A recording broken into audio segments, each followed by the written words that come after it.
Hello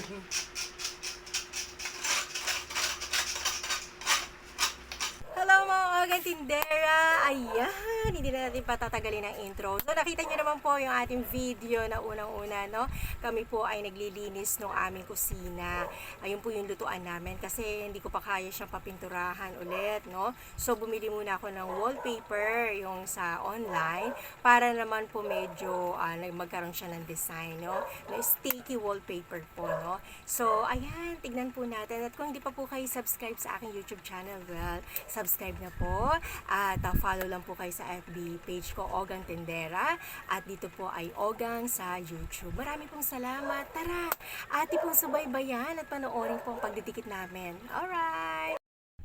Ayun mga ogang tindera, bali kinadkad mo muna namin yung pagdidikitan. So inayos muna namin, nilinis muna namin. Siyempre may mga dumi po yan kasi hindi siya didikit masyado kapag may mga dumi, no?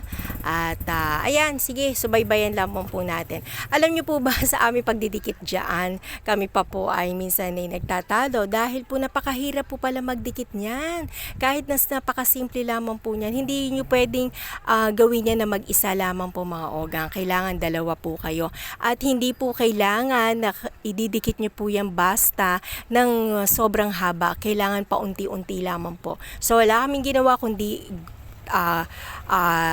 gupit ng konti. Ayan, kita nyo po yan, ano? Ganyan lang po yung ginugupit namin. O, tapos hindi po isang habayan kasi didikit to, masyado siyang madikit sa isa't isa.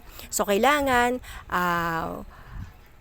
pakonti-konti lang po ang paggupit, pagdikit, no? Dahil na experience po namin yung isang mahaba na sayang lamang po, no? At nadikit po talaga siya, nagkadikit-dikit po siya. So, ayan, sige, subaybayan lamang po natin mga ogang tindera. Stay tuned!